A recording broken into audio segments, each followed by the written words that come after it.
அஸ்ஸலாமு அலைக்கும். ஜும்மா முபாரக். உங்கள் மீது சாந்தியும் சமாதானமும் உண்டாகட்டும்.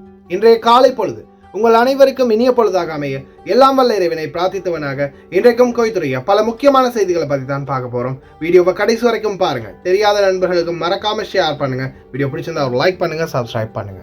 கோய்த்துடைய தினார் மதிப்பு உள்ளதா பார்த்தலாம். இலங்கைக்கான ரூபாயில் ஒரு தினாரின் மதிப்பு 980 ரூபாய் 758 உள்ளது.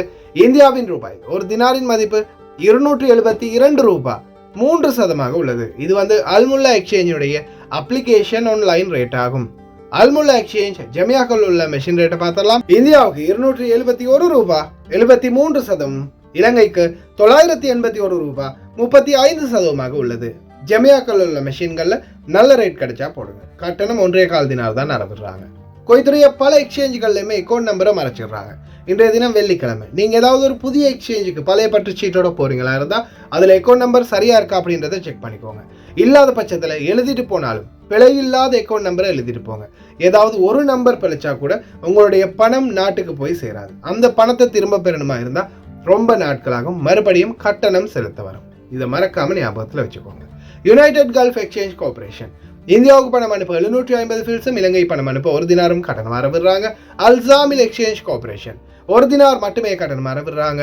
யூஜே எக்ஸ்சேஞ்ச் கார்பரேஷன் 1 தினார் மட்டுமே கட்டணம் அறவிடுறாங்க. Kuwait Asian international exchange 750 fils மற்றும் 1 தினார் போன்ற கட்டணங்களும் அறவிடுறாங்க. குவைத்ல அல்நாதா, ஏஆர்ஒய், அமான் எக்ஸ்சேஞ்ச், யூஜே, அல்சாமில், Ansari exchange, Lulu exchange, Joyalukkas, கேபி, UAE, Oman exchange, Bahrain exchange, BEC, Wall Street exchange, international exchange, இது போன்ற இன்னும் பல எக்ஸ்சேஞ்சுகள் இருக்குது. இந்த நாட்களில் குறிப்பாக 250 fils, 500 fils, 750 fils, 900 fils, 1 dinar, இது போன்ற வெவ்வேறு கட்டணங்கள் பல எக்ஸ்சேஞ்சுகளையும் அறவிடுறாங்க. அதே போல ரேட்டும் நாணய பெறுமதியும் இந்த நாட்களில் அதிகரித்து வருது. குறிப்பாக இலங்கையை பொறுத்த வரையில் 5 ரூபாய் 6 ரூபாய் வரைக்கும் அதிகரிச்சிருக்குது. இந்தியாவை பொறுத்த வரையில் 1 ரூபாய் அதிகரிச்சிருக்குது. 272 ரூபாய் வரைக்கும் எட்டி இருக்குது இந்திய நாணய பெறுமதி. இலங்கை நாணய பெறுமதி பார்த்தீங்கன்னா இப்போதைய சூழல்ல ARY, Aman exchange, international exchange, அல்சாமில், அன்சாரி எக்ஸ்சேஞ்ச், இது போன்ற பல எக்ஸ்சேஞ்சுகள்லையுமே 981 ரூபாய் 82 ரூபாய் 85 ரூபாய் இது போன்ற வெவ்வேறு ரேட் கொடுக்குறாங்க. முடிந்த வரைக்கும் இது போன்ற நல்ல எக்ஸ்சேஞ்சுகளில் கஷ்டப்பட்டு உழைக்கிறவங்களுடைய சம்பள பணத்தை அனுப்புங்க. கோய்த்துறைய தங்க விலையை பார்த்துடலாம். 1 கிராம் 18 கேரட் தங்கத்தின் விலை 17 தினார் 616 ஃபில்ஸ். 1 கிராம் 21 கேரட் தங்கத்தின் விலை 20 தினார் 552 ஃபில்ஸ். 1 கிராம் 22 கேரட் தங்கத்தின் விலை 22 தினார் 350 ஃபில்ஸ். 1 கிராம் 24 கேரட் தூய தங்கத்தின் விலை 23 தினார் 488 ஃபில்ஸ். குவைத்துடைய தங்க விலை மறுபடியும் 50 ஃபில்ஸால குறைஞ்சிருக்குது. பார்க்கலாம் எதிர்வரும் நாட்களில் இன்னும் அதிகமாக குறையுதா அப்படின்னு. ஏன்னா குறைஞ்சது ஒரு 18 தினார் 19 தினாராவது வந்துச்சுன்னா விலை கொடுத்து வாங்கக்கூடிய சூழல் இருக்கும். ஒட்டுமொத்த இலங்கையர்களையும் பிரச்சனையில் சிக்க வைக்க போகிற வெளிநாட்டு விவகார அமைச்சர், மனுஷ நாணயக்காரர், மனுஷ நாடானியெல்லாம் 40,000 இலங்கையர்களை இஸ்ரேல் நாட்டுக்கு அனுப்புறதுக்கான தீர்மானத்தை முன்னெடுத்திருக்கிறாங்க. இந்த வேலை திட்டத்தை அதிரடியாக ஆரம்பிக்கிறதுக்கும் முயற்சிகள் எடுக்கிறாங்க. அரபு நாடுகளில் இனிமேல் நம்மளுக்கெல்லாம் மரியாதையே இருக்காது. அதற்கான காரணத்தை வீடியோட கடைசியில் சொல்கிறேன். அதுக்கு முன்னாடி இலங்கை தூதரகம், ஸ்ரீலங்கா எம்பசி இன் குவைட் என்ன பிடுங்கிட்டு இருக்கிறீங்க? 2 மாதம் முடிஞ்சாச்சு, இன்னும் 1500 பேர் போய் சேரலை. வேலை செய்ய முடியலைன்னா வேலை செய்யக்கூடிய ஆட்கள் கையில் ஒப்படைச்சிட்டு பெட்டி மூட்டையை கட்டிட்டு நாட்டுக்கு கிளம்புங்க. இல்லைன்னா இப்போ நீங்கள் பார்க்குற இதே மாதிரியான ஒரு க்ரௌடை எம்பசி வாசலில், தூதரக வாசலில் நீங்கள் சந்திக்க நேரிடும். 10,000 பேர் இருக்காங்க, 20,000 பேர் இருக்காங்கன்னு பெருசாக பெருமையாக பீத்திக்கிட்டு பேட்டி கொடுத்தீங்க. நாட்டில் பதிகிறதுக்கு வரல, ஆட்கள் அனுப்பலை, இத்தனை 1000 பேர் இருக்காங்க, போகலைன்னா அப்படி வரும் இப்படி வரும். நீங்கள் எங்கேருந்து அனுப்புகிறீங்க? முதலாவது ஒயிட் பாஸ்போர்ட் இது வரைக்கும் ஒரு 1500 பேருக்கு சரி இன்னும் வரல. அது போதாதுக்கு வெளியில் நடமாட முடியலை. இப்போ பிடிக்கிறாங்க, கைது பண்ண ஆரம்பிச்சிட்டாங்க. ஒயிட் பாஸ்போர்ட் கையில் இருந்தால் மட்டும்தான் தப்பிக்க முடியும். சாதாரணமாக கடைக்கு வெளியில் போனாலும் பிடிப்பாங்க. நேற்றைய முன்தினம் பல இடங்கள்லையும் கைது நடவடிக்கைகள். இலங்கை தூதரகமே வேகப்படுத்துங்க. நீங்கள் தாமதிக்கிற ஒவ்வொரு ஒவ்வொரு நொடியும் ஒவ்வொரு மணி நேரமும் ஒவ்வொரு இலங்கையரும் பாதிக்கப்படுறாங்க அப்படின்றத தயவு செய்து புரிஞ்சுக்கோங்க. இந்த மாதிரியான சூழல் தொடர்ந்து கொண்டே இருந்தால் நிச்சயமாக இலங்கை தூதரகம் குவைத் கவர்மெண்டிடம் இன்னும் இன்னும் அசிங்கப்பட்டுத்தான் போகும். ஏற்கனவே நம்மளுக்கு இடமே இல்லை, மரியாதையே இல்லை. பாட்டியில் குடிச்சிட்டு கூத்தடிக்கிறதும் மியூசிக்கில் குடிச்சிட்டு கூத்தடிக்கிறதும் ஏற்கனவே மானமெல்லாம் காற்றுல பறந்துடுச்சு. இருக்கிற கொஞ்ச நெஞ்ச மானத்தையாவது சரியாக காப்பாற்றணும்னா முதல்ல இந்த ஒயிட் பாஸ்போர்ட்டை ரெடி பண்ணி மக்களை அனுப்புறதுக்குரிய முயற்சியை பண்ணுங்கள். வாங்க, கொய்த்துடைய பல முக்கியமான செய்திகள் இருக்குது, அதையும் பார்க்கலாம். குறிப்பாக வானிலை ஆய்வாளர்கள் இசா அல் ரமதான், பெதரல் அமீரா மற்றும் ஃபஹத் அல் ஒத்தாய்பி குவைத் நாட்டில் மழைக்கான வாய்ப்புகள் படிப்படியாக வலுவிழந்து வருகின்றன. அவ்வப்போது தூசியுடன் கூடிய காற்றுக்கள் மற்றும் ஈரப்பதம் மட்டுமே எஞ்சியிருக்கும். அது மட்டுமல்லாது இனி எதிர்வரும் நாட்களில் கோடைக்கான வெப்பநிலை சராசரியாக குறைந்ததிலிருந்து 50 டிகிரி 52 டிகிரி வரை அதிகரிக்கும்.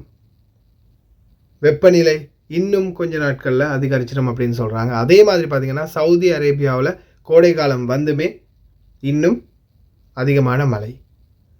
அண்டார்டிகாவில் ஐஸ் பனி மொத்தமாகவே உருகி போயிருக்குது. கடல் மட்டம் மீண்டும் மீண்டும் அதிகரித்து வருது. எந்த மாதிரியான சூழல் இந்த உலகம் சந்திக்க போகுது அப்படின்னு தெரியலை. அதே போல் சவுதி அரேபியாவில் நேற்றைய முன்தினம் கூட இடி மின்னல் பேக் டு பேக் அப்படின்னு சொல்லலாம். ஏன்னா ஒவ்வொரு மின்னலும் ஒவ்வொன்றுக்கு பின்னால் வருது. சாதாரணமாக ஒரு லைட் ஒன்று எப்படி எரிஞ்சு நூறுமோ அது மாதிரி மின்னல் அடிச்சுக்கிட்டே இருக்குது பேக் டு பேக். அல்லாஹு ஆலம். அதே போல் குவைத்தில் எதிர்வரும் நாட்களில் வெப்பநிலை ருத்தூபா இது ரெண்டும் இனி வரும் காலங்களில் அதிகரிக்கும் அப்படின்னு தெரிவிச்சிருக்கிறாங்க. குவைத் வரக்கூடிய அனைத்து தொழிலாளர்களும் தயவு செய்து ரொம்ப கவனமாக இருங்க. வெளியில் வெப்பம் கூடுதலாக இருந்துச்சுன்னா வெளியில் புழங்குறத முடிஞ்ச வரைக்கும் தவிர்த்துக்கோங்க. அதே மாதிரி எதிர்வரும் நாட்களில் வெளியில் வேலை செய்யக்கூடாது, வெயிலில் வேலை செய்யக்கூடாது அப்படின்ற சட்டத்தையும் கொண்டு வந்துடுவாங்க. தயவு செய்து ரொம்ப கவனமாக இருங்க. غبار من وقت لآخر بسبب الاستقرار الجوي وسيطرة المرتفعات الجوية وهي رياح شمالية هابطة مثيرة للغبار، وتبدأ التربة تتفكك مع ارتفاع الحرارة وبالتالي تثير الرمال علينا من وقت لآخر. لكن أجواءنا إن شاء الله راح تكون أجواء حلوة ومعتدلة الحرارة خلال فترة الصيف.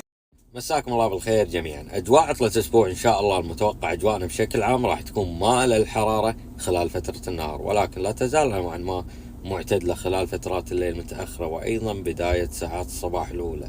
درجات الحرارة العظمى متوقعة ما بين 34 إلى 40 درجة مئوية. بالنسبة للصغرى متفاوتة ما بين 23 إلى 27 درجة مئوية. الرياح بشكل عام راح تكون خفيفة إلى معتدلة، تنشط على فترات، سرعتها بشكل عام ما بين 10 إلى 40 كيلومتر الساعة. البحر والحداقة يأجلون أي نشاط بحري خلال عطلة الأسبوع لسلامتكم. دمتم سالمين.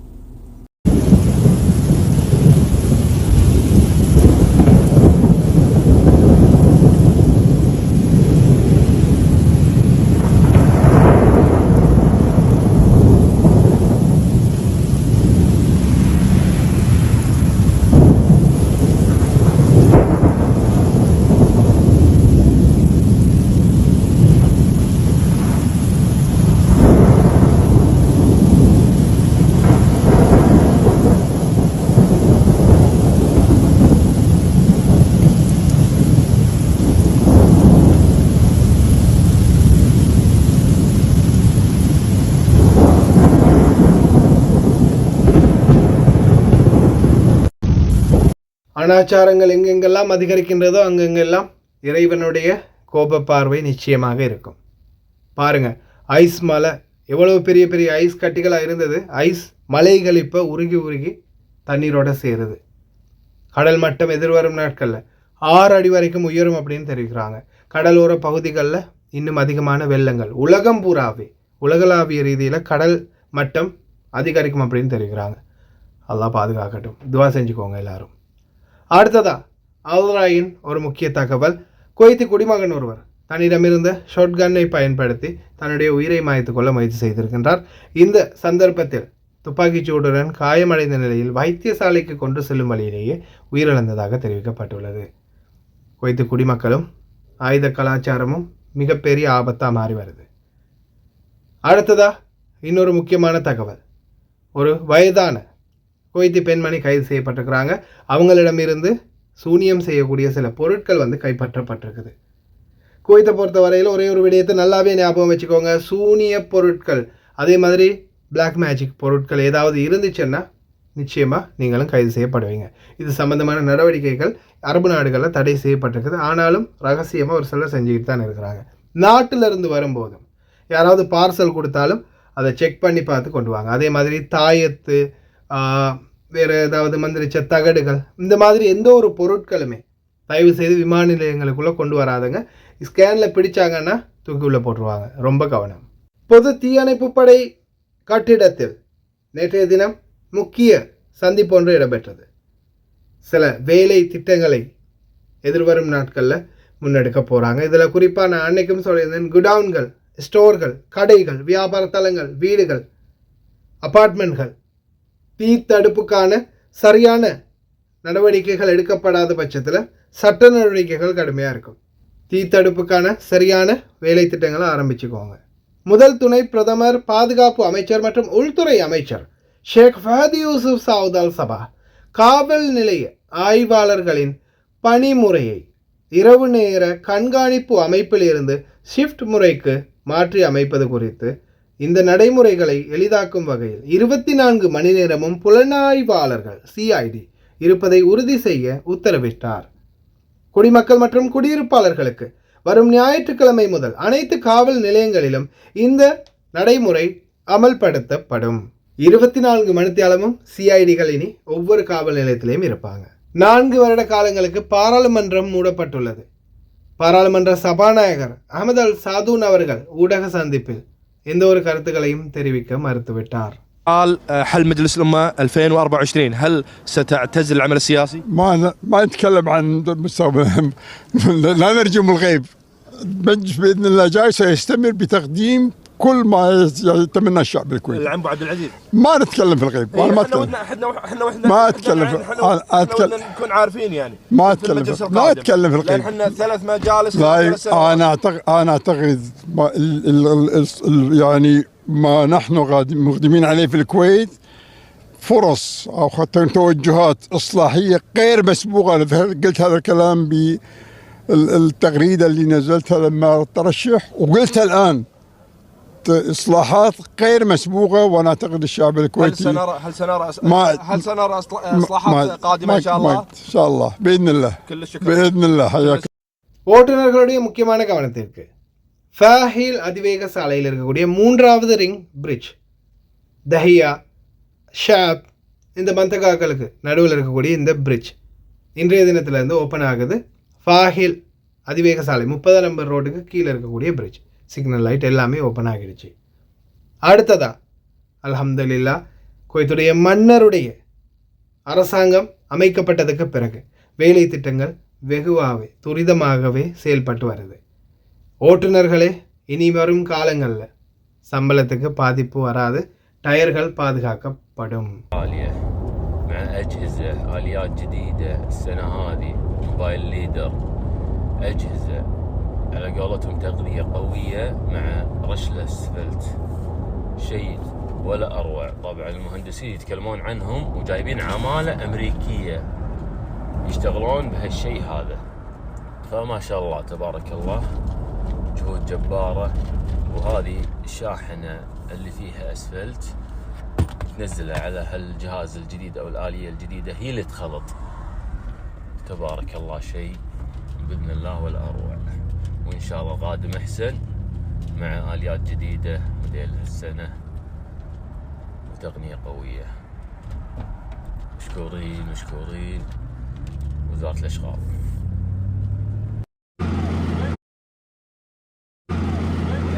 طبعا هذا القار الجديد ما شاء الله، والتقنية من الأجهزة والليسر، شوفوا على الليسر تقنية جبارة ما شاء الله، مع أجهزة جديدة، آليات جديدة. அமெரிக்க நிறுவனங்களோட ஒப்பந்தம் போட்டிருக்காங்க. அதே மாதிரி வீதிகள் எல்லாமே உடனடியாக புனர் நிர்மாணம் பண்ணப்படுது. அதே மாதிரி இந்த சனி ஞாயிறு வெள்ளிக்கிழமைகளில் இரவு நேரங்களில் பயணிக்கிறவங்க ரொம்ப கவனம், ஏன்னா வீதிகளில் மெயின்டெனன்ஸ் வேலைகள் நடக்குது. அதே போல் எதிர்வரும் நாட்களில் இன்ஷா அல்லாஹ் முழு குவைத்தையுமே நல்ல புதிய ரோடாக மாற்ற போகிறோம் அப்படின்னு தான் தெரிவிச்சிருக்காங்க பணி அமைச்சர் அஹமத் நூர் அல் மேஷான். உண்மையிலேயே மிக முக்கியமான ஒரு விடயம் இந்த ரோடுகளை சரி பண்ணுறது. ஏன்னா இன்றைக்கு வரைக்கும் எத்தனையோ ஓட்டுநர்கள் தங்களுடைய சம்பள பணத்தை இழந்துகிட்டு இருக்கிறாங்க. ஏன் டாக்ஸி ஓட்டுநர்கள், சொந்தமாக வண்டி வச்சுருக்கிறவங்க, வீட்டு தொழிலாளர்கள் கூட எத்தனையோ பேர் பாதிக்கப்படுறாங்க. இன்ஷா அல்லாஹ் விரைவிலேயே இந்த ரோடுகளில் இருக்கக்கூடிய பள்ளங்கள் எல்லாம் சரி செய்து ரோடுகளையும் சரி செஞ்சிட்டாங்கன்னா நிச்சயமாக ஓட்டுநர்கள் தங்களுடைய சம்பள பணத்தை நிம்மதியாக கொண்டுட்டு போகலாம்.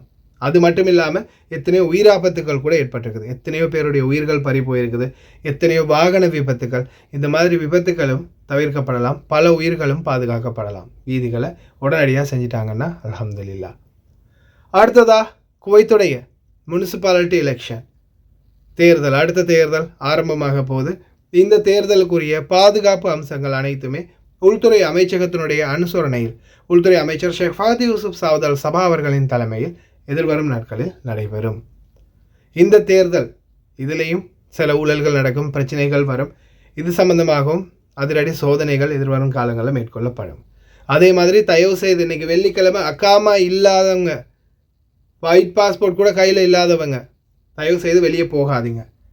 என்ன காரணம்னா, நீங்கள் வெளியில் போனீங்கன்னா போகிற நேரத்தில் உங்களை பிடிச்சாங்கன்னா உங்கள்கிட்ட ஒயிட் பாஸ்போர்ட் இல்லாத பட்சத்தில், ஐடியும் இல்லாத பட்சத்தில் நிச்சயமாக பிடிச்சி உள்ளே போட்டுருவாங்க. ஒயிட் பாஸ்போர்ட் இன்னும் வரல, எம்பசியில் தான் பதிவு செஞ்சுருக்கோம் அப்படின்லாம் சொன்னால் அதெல்லாம் அவங்க கேட்க மாட்டாங்க. ஆனால் இந்த சாபம், இந்த மக்களுக்கு நடக்கக்கூடிய அநீதிக்கு முழு பொறுப்பும் கூற வேண்டியது இலங்கை தூதரகம். அடுத்தது நாட்டில் அமைச்சர் என்ற பேரில் ஒரு அரக்கனை கொண்டு போய் வச்சுருக்குது. யுத்த சூழல், இந்த சூழலில் இஸ்ரேலில் இருந்து தங்களுடைய நாட்டு மக்களை எத்தனையோ நாடுகள் வெளியேற்றிக்கிட்டு இருக்கிறாங்க. இந்த நேரத்தில் மனசாட்சி என்பது மண்துளி அளவில் கூட இல்லாத மனுஷ நாணயக்கார அமைச்சர் 40,000 பேர் அனுப்புறதுக்குரிய ஏற்பாடு பண்ணுறாரு. ஆனால் அரபு நாடுகள் தற்போதைய சூழலில் சீஸ் ஃபயர் உத்தரவுக்கு தயாராகிட்டாங்க. அரபு நாடுகளுடைய ஒன்றியம், இப்போ நீங்கள் இந்த கொடிகளை பார்த்துக்கிட்டு இருக்கிறீங்க, அனைத்து கொடிகளும் ஒவ்வொரு அரபு நாடுகள், எல்லா அரபு நாடுகளும் பஹ்ரைனில் 33வது ஒன்றிணைந்த மாநாட்டில் பங்கேற்றிருக்கிறாங்க. இந்த சூழலில் பல அரபு நாடுகள் ஒன்றிணைந்து பேச்சுவார்த்தை நடத்தினாங்க. கடைசி பேச்சுவார்த்தையாக எல்லா அரபு நாடுகளும் சவுதி அரேபியாவின் உத்தரவின் பேரில் ஆரம்பமாக இருக்கிறாங்க. பலஸ்தீன், காசாக்குரிய பாதுகாப்பு நடவடிக்கைகள் மற்றும் அவங்களுக்கான ஆதரவுகளை வழங்கிறதுக்கு அரபு நாடுகள் இந்த மாதிரியான சூழலில் ஒன்று சேர்ந்து செயல்படும் போது எங்களுடைய இலங்கையர்கள் 40,000 பேர் இஸ்ரேலுக்கு போகிறாங்க அப்படின்றது தெரிய வந்தால் இந்த நாட்டில் இருக்கக்கூடிய இலங்கையர்களுக்கு மதிப்பு இருக்குமா? நாட்டிலிருந்து இலங்கையர்களைத்தான் கொண்டு வர முடியுமா? உங்களுக்கு தெரியுமா, இப்போதைய போர் சூழலில் இஸ்ரேல் நாட்டு இராணுவ அதிகாரிகள் தங்களுடைய உயிரை தாங்களே மாய்த்து கொண்டிருக்கிறாங்க. வாழ முடியாமல் இந்த போர் சூழலில் அந்த நாட்டு மக்களே வாழ முடியாமல் பரிதவிக்கும் போது நம் நாட்டு மக்களை கொண்டு போய் இந்த பாலுங்கணத்தில் தள்ள முயற்சி செய்கிறாரே இந்த அமைச்சர், இவர் என்னன்னு சொல்கிறது? அரபு நாடுகள் ஒன்றியம் எடுத்திருக்கிற முடிவு என்ன? அரபு மொழி தெரிஞ்சவங்க ஃபுல்லாகவே கேட்டு பாருங்கள், உங்களுக்கே புரியும். السلام عليكم ورحمة الله وبركاته. أنقل لكم تحيات سيدي خادم الحرمين الشريفين الملك سلمان بن عبد العزيز آل سعود حفظه الله وتمنياته لهذه القمة بالتوفيق والنجاح. ويطيب لنا أن نعرب عن شكرنا وتقديرنا لصاحب الجلالة الملك حمد بن عيسى الخليفة ملك مملكة البحرين الشقيقة على ما لقيناه من حفاوة استقبال وكرم ضيافة. أصحاب الجلالة والفخامة والسمو، لقد أولت المملكة العربية السعودية خلال رئاستها للدورة الثانية والثلاثون اهتماما بالغا بالقضايا العربية وتطوير العمل العربي المشترك، وحرصت على بلورة مواقف مشتركة تجاه القضايا الإقليمية والدولية وعلى رأسها القضية الفلسطينية، حيث استضافت مملكة القمة العربية والإسلامية المشتركة الغير عادية لبحث العدوان الإسرائيلي على قطاع غزة، وصدر عنها قرار جماعي تضمن إدانة هذا العدوان ورفض تبريره تحت أي ذريعة. وتشكلت إثر ذلك القمة لجنة عربية إسلامية مشتركة من وزراء الخارجية لبدء تحرك دولي فوري باسم جميع الدول الأعضاء لوقف الحرب على غزة. وقد أطلقت المملكة حملة شعبية لمساعدة الأشقاء في فلسطين تجاوز 700 مليون ريال سعودي، وسيرت جسور جوية وبحرية لإيصال مساعدات إلى قطاع غزة، وواصلت دعمها لجهود المنظمات الدولية في ظل الأوضاع المأساوية التي يشهدها القطاع. وفي هذا الصدد نؤكد ضرورة مواصلة العمل المشترك لمواجهة العدوان الغاشم على الأشقاء في فلسطين، وقيام المجتمع الدولي بمسؤوليته تجاه الوقف الفوري للعدوان قوات الاحتلال وإيصال المساعدات الإنسانية، وضرورة العمل لإيجاد حل عادل وشامل للقضية الفلسطينية مبني على القرارات الشرعية الدولية ومبادرة السلام العربية، بما يكفل حق الشعب الفلسطيني الشقيق في إقامة دولته المستقلة على حدود 67 وعاصمتها القدس الشرقية. وترحب المملكة بتبني الجمعية العامة للأمم المتحدة بتاريخ 10 مايو 2024 قرار يتضمن أن دولة فلسطين مؤهلة للعضوية الكاملة في الأمم المتحدة، وتدعو مزيد من الدول للمضي قدما بالاعتراف الثنائي. أصحاب الجلالة والفخامة والسمو، تسعى المملكة العربية السعودية لتحقيق الأمن والسلام والازدهار في المنطقة، وتدعو إلى حل جميع النزاعات بالطرق السلمية. ومن هذا المنطلق ستواصل المملكة العربية السعودية تقديم المساعدات الإنسانية والدعم الاقتصادي للأشقاء في اليمن، ورعاية الحوار بين الأطراف اليمنية للتوصل إلى حل سياسي لإنهاء الأزمة. وقد استضافت المملكة محادثات جدة بين طرفي الأزمة في السودان من أجل تثبيت الهدنة والتوصل إلى اتفاق نهائي لوقف إطلاق النار وإنهاء الأزمة، بما يحفظ للسودان الشقيق سيادته ووحدته، ويمكن من استعادة أمنه واستقرارته ومسيرته لمستقبل أفضل بإذن الله. وتؤكد المملكة أهمية المحافظة على أمن منطقة البحر الأحمر، وأن حرية الملاحة فيه تعد مطلبا دوليا يتعلق بمصالح العالم أجمع. وندعو إلى ضرورة التوقف عن أي نشاط تؤثر على أمن وسلامة الملاحة البحرية. أصحاب الجلالة والفخامة والسمو، نحن على ثقة بما تشهده المنطقة العربية من تحديات سياسية وأمنية لن يحول دون استمرار جهودنا المشتركة لمواجهة هذه التحديات والمضي قدما لمواصلة مسير التطور والتنمية المستدامة، بما يعود بالرخاء والازدهار لدولنا العربية ويحقق آمالها وتطلعاتها. وفي الختام يسرنا تهنئة صاحب الجلالة الملك حمد بن عيسى الخليفة ملك مملكة البحرين الشقيقة بمسؤولية توليه رئاسة الدورة 33 للقمة العربية، سائلي المولى عز وجل أن يوفقه ويعينه في أداء هذه المهمة. والسلام عليكم ورحمة الله وبركاته. செங்கடல் பிரச்சனை முடிவுக்கு வரப்போகுது. அதே மாதிரி இஸ்ரேல் பாலஸ்தீன் சீஸ்ஃபயர் அறிவிக்க போகிறாங்க. இனி வரும் நாட்களில் எல்லா டெவலப்மெண்ட்டையும் மறுபடியும் அவங்களுக்கு வழங்குறதுக்காக பல பில்லியன் டாலர்களை வழங்குறதுக்கு தயாராக இருக்காங்க அரபு நாடுகள் ஒன்றியம். இன்ஷா அல்லாஹ் அந்த மக்களுடைய போர் சூழல் நிறைவடைந்து எல்லாருமே நிம்மதியான சுபிச்சமான சூழலுக்கு போகணும் அப்படின்னு துவா செய்யலாம். அதே மாதிரி இந்த மாதிரியான சூழலில் இலங்கையர்களை அனுப்ப நினைக்கிற இந்த கேவலங்கட்ட அரசாங்கத்துக்கு உங்களுடைய கருத்துக்களை மறக்காமல் தெரிவிங்க. இலங்கை தூதரகமே இன்னும் தாமதிச்சிங்கன்னா இலங்கையர்கள் இந்த நாட்டில் இன்னும் அடிமையாகி போவாங்க. எத்தனையோ நாட்டவர்கள் இந்த நாட்டை விட்டு போயிட்டுருக்கிறாங்க. ஆனால் இலங்கையர்களுக்கு மட்டும்தான் இன்னமும் விடிவு காலம் இல்லை. 2 மாதம் முடிந்தும் இன்னும் எங்களுடைய முதுகெலும்பில்லாத அதிகாரிகளால் எங்களுக்கு பயனில்லை என்பது வருத்தத்துக்குரிய விடயம். கடைசி வரைக்கும் பார்த்த எல்லாருக்குமே ரொம்ப நன்றி. தெரியாத நண்பர்களுக்கும் மறக்காமல் ஷேர் பண்ணுங்கள். வீடியோ பிடிச்சிருந்தா ஒரு லைக் பண்ணுங்கள், சப்ஸ்கிரைப் பண்ணுங்கள். இன்னொரு நல்ல தகவலுடன் சந்திக்கலாம்.